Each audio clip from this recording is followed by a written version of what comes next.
दिल्ली की excise policy यानी कि आबकारी नीति घोटाला मामले में होली से पहले ट्रायल कोर्ट ने अरविंद केजरीवाल, मनीष सिसोदिया और 21 और लोगों को पूरी तरह से दोष मुक्त यानी कि डिस्चार्ज कर दिया था। कोर्ट ने ये कहा था कि उनके खिलाफ ऐसे सबूत ही नहीं है कि ट्रायल यानी कि केस का जो सबूतों और गवाहों को देखते हुए केस चलाने के लायक ही सबूत नहीं है। उस आदेश को सीबीआई ने दिल्ली हाई कोर्ट में चुनौती दी थी और आज उस चुनौती पर दिल्ली हाई कोर्ट की जस्टिस स्वर्णकांता शर्मा की खंडपीठ के सामने सुनवाई हुई। आबकारी नीति मामले में सीबीआई की याचिका पर दिल्ली हाई कोर्ट ने अब अरविंद केजरीवाल, मनीष सिसोदिया और 21 बाकी जो अक्यूज्ड थे उनको नोटिस जारी किया है और आज ये कहा गया है कि हालांकि कोर्ट स्टे नहीं लगा रही है, क्योंकि अगर स्टे लगाया जाता उस यानी कि रोक लगाई जाती उस आदेश पर तो ट्रायल की शुरुआत करनी पड़ती। इसलिए कोर्ट ने आज ये कहा है कि जब तक इस मामले का निपटारा नहीं होता, दिल्ली हाई कोर्ट में सीबीआई की अपील का निपटारा नहीं होता, तब तक एनफोर्समेंट डायरेक्टिव यानी ईडी वाले मामले में भी आगे कोई भी प्रोसीजर नहीं होगा। निचली अदालत की सुनवाई पर फिलहाल रोक है और सीबीआई का जहां तक केस है उस पर कोर्ट अब सुनवाई करेगी 16 मार्च को। लेकिन सीबीआई की तरफ से सॉलिसिटर जनरल तुषार मेहता ने काफी बातें आज दिल्ली हाई कोर्ट के सामने कही। तो सॉलिसिटर जनरल तुषार मेहता ने कहा कि आबकारी घोटाला जो है वो राष्ट्रीय राजधानी में यानी कि दिल्ली में सबसे बड़े घोटालों में से एक है और ये नेशनल शेम यानी कि देश की शर्मिंदगी का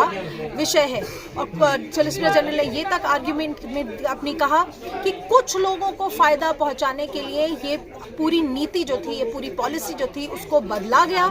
तो उन्होंने ये तक कहा कि सीबीआई ने अपनी चार्जशीट में इस साजिश के हर पहलू को साबित किया है। 164 यानी 164 गवाहों के बयान दर्ज किए गए, जिसमें कई गवाहों ने ये कहा कि किस तरह से नीति बदली गई, किस तरह से साजिश रची गई, किस तरह से रिश्वत दी गई। लेकिन निचली अदालत का जो फैसला था वो कानूनन गलत रहा और आरोपों से मुक्त करने का यानी कि डिस्चार्ज करने का जो फैसला था वो जिस तरह से दिया गया, जिस तरह से निचली अदालत ने गवाहों और सबूतों को देखा चार्जेस फ्रेमिंग के मुद्दे पर, वो सही नहीं किया गया था। निचली अदालत के जज ने सबूतों को नजरअंदाज किया है। ये दलील जो है आज सॉलिसिटर जनरल ने दिल्ली हाई कोर्ट के सामने पेश की। उन्होंने ये भी कहा कि आरोप तय करने की स्टेज पर सबूतों को इतनी गहराई से जांच नहीं की जाती, वो ट्रायल के दौरान देखा जाता है और जिस तरह से आरोप मुक्त करने का फैसला दिया गया है वो कानूनन बिल्कुल सही नहीं है। हाईकोर्ट ने फिलहाल जस्टिस स्वर्णकांता शर्मा की खंडपीठ ने फिलहाल ये कहा है कि जो निचली अदालत की जज ने जो आरोप मुक्त करने का फैसला दिया था उस पर अभी स्टे नहीं लगेगा, क्योंकि अगर स्टे दिया गया तो फिर ट्रायल की शुरुआत करनी जरूरी होगी। लेकिन जो जांच अधिकारी के खिलाफ और सीबीआई के खिलाफ सख्त टिप्पणियां की गई थी, याद रखिएगा कि ट्रायल कोर्ट के जज ने अपने लगभग 500 पेज की जजमेंट में सीबीआई के लाए गए एक एक सबूत, एक एक गवाह के गहरी तरीके से पूरा डिस्कशन किया था और ये कहा था कि इन्वेस्टिगेशन ठीक से नहीं की गई, गवाह जो हैं और सबूत जो हैं उनको कनेक्ट ठीक से नहीं किया गया। यहाँ तक कि सीबीआई के आईओ के खिलाफ टिप्पणी करते हुए निचली अदालत ने सीबीआई के आयोग के खिलाफ डिसिप्लिनरी प्रोसीडिंग्स का भी सुझाव दिया था, ये कहते हुए कि बिना सबूत के और बिना गवाह के उन्होंने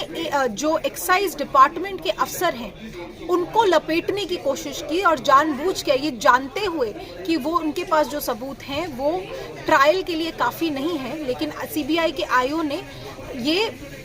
चार्जशीट दाखिल की जबकि कोई सबूत या गवाह नहीं थे। इतनी बड़ी बात ट्रायल कोर्ट ने अपनी टिप्पणी में कही थी जजमेंट के अंदर। अब उस टिप्पणी पर दिल्ली हाई कोर्ट ने रोक लगा दी है, यानी कि जो सीबीआई आयोग के खिलाफ डिसिप्लिनरी प्रोसीडिंग करने का जो सुझाव था या जो ऑर्डर था उस पर रोक लग गई है। लेकिन कोर्ट ने सीधे तौर पर यह कहा कि जो वो निचली अदालत के जज ने जो जिस तरह से सीबीआई के खिलाफ जब तक ये अर्जी का निपटारा नहीं होता तब तक निचली अदालत में जो ईडी का केस चल रहा है उस पर भी सुनवाई नहीं होगी और यानी कि फिलहाल सीबीआई के केस में जो